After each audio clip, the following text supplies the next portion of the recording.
Hello, this is Tony Heller from RealClimateScience.com. My home state of New Mexico continues to listen to the scientists.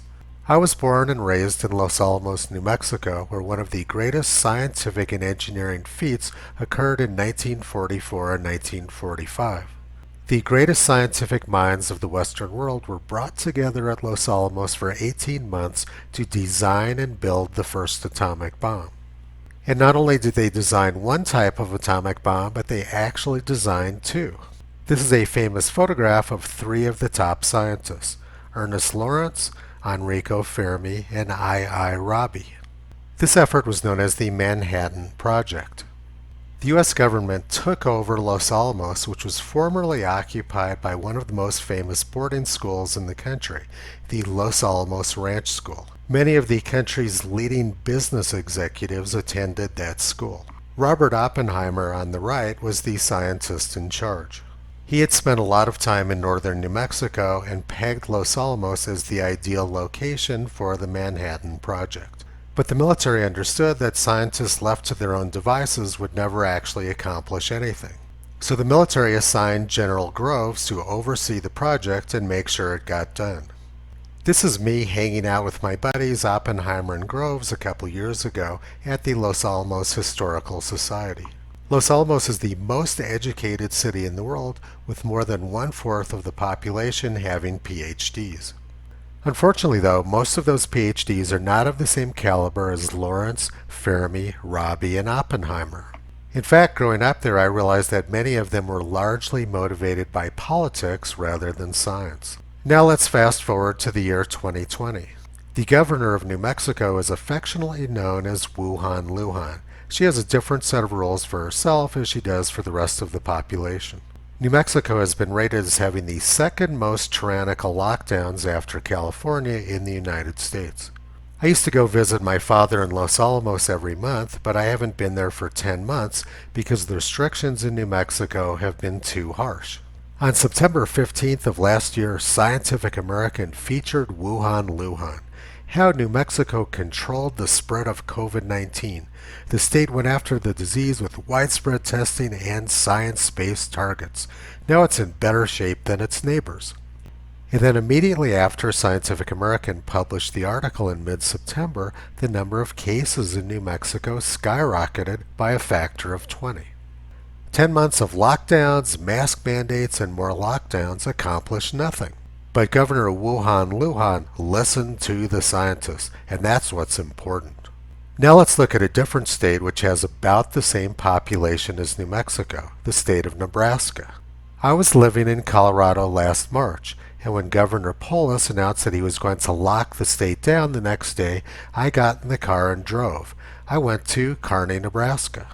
Nebraska has had some of the least restrictive COVID rules in the country, and every March and April, about 700,000 sandhill cranes migrate to Kearney. So I spent a month in Kearney photographing the sandhill cranes and living in the home of an ICU nurse, where I got the real scoop on what was going on with COVID-19.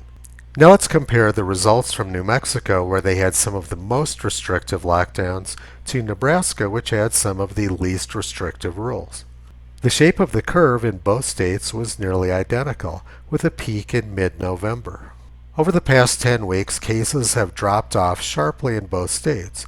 The New Mexico governor tries to take credit for it, but she had nothing to do with it. The reality is that most states reached their peak about 10 weeks ago and have been dropping off ever since. Government policy has had no impact on the behavior of the virus. All of these states are showing a classic FAR curve, which has been understood since 1840. Government policies don't control viruses, but what they do control are people. Nebraska had some of the least tyrannical COVID policies in the country, and now they have the lowest unemployment rate in the country as well. Here's an article from today. Nebraska continues to boast the best unemployment rate in the country. In December, the state's rate remained unchanged at 3%, tied with South Dakota for the lowest in the U.S. It's less than half the national unemployment rate of 6.7%. So the two best states in the country for employment are Nebraska and South Dakota. Like Nebraska and New Mexico, COVID peaked in South Dakota in the middle of November and has dropped off sharply since. And South Dakota had even less restrictive rules than Nebraska. They had no lockdowns and no mask mandate. Governor Kristi Noem of South Dakota refused to listen to scientific hacks like those who write for Scientific American.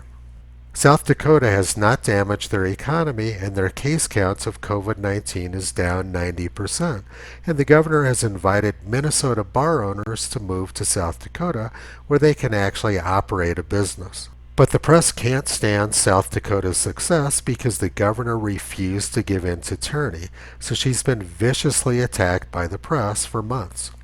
Now let's compare Nebraska and South Dakota with 3% unemployment versus New Mexico, where the governor listened to the scientists.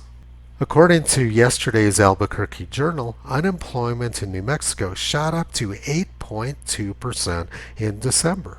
Wow, listening to these scientists is not working out so well for New Mexico. But the New Mexico story gets worse. Governor Wuhan Lujan also listens to the scientists about climate change. In January of 2019, Governor Lujan issued an executive order which aimed at reducing greenhouse gas emissions statewide by at least 45% by the year 2030. Let's take a look now at how that's working out for New Mexico. Here's a story from this week. President Joe Biden's 60-day moratorium on new oil and natural gas leases and drilling permits is prompting widespread concerns in New Mexico, where spending on education and other public programs hinges on the industry's success. Top Republicans in the state, as well as local leaders in communities that border the Permian Basin, one of the most productive regions in the U.S., say any moves to make permanent the suspension would be economically devastating for the state. Half of New Mexico's production happens on federal land and amounts to hundreds of millions of dollars in royalties each year. Congressional members from other western states are also raising concerns, saying the ripple effects of the moratorium will hurt small businesses already struggling because of the pandemic. During his inauguration, President Biden spoke about bringing our nation together. Eliminating drilling on public lands will cost thousands of New Mexicans their jobs and destroy what's left of our state's economy, Carlsbad Mayor Dale Janway told the Associated Press on Friday. So Governor Wuhan Lujan of New Mexico and China Joe Biden are listening to the scientists, and it's destroying the economy. This story of junk science is pretty hideous already, but it gets much worse. Since the election of China Joe, energy prices have skyrocketed in the United States. New Mexico's economy is already devastated because the governor and the president listen to these scientists. New Mexico is starting to look like a third world country with a huge population of poor people. And now these poor people are being hit with the most regressive tax of all, high energy prices. Poor people who are already struggling to feed their children and keep their house warm are being hit even harder now by very high energy prices. This is what happens when political leaders cherry-pick junk scientists who are pushing a political agenda. The reality is that government actions have no impact on the amount of carbon dioxide in the atmosphere, and they certainly have no impact on the climate. We've had decades of climate treaties and lockdowns, yet the growth of CO2 in the atmosphere continues to rise exponentially. Politicians like Wuhan Lujan are completely deluding themselves. They don't understand science, but they are destroying their state and they are hurting lots of very real people. George Orwell said, "So much of left-wing thought is a kind of playing with fire by people who don't even know that fire is hot."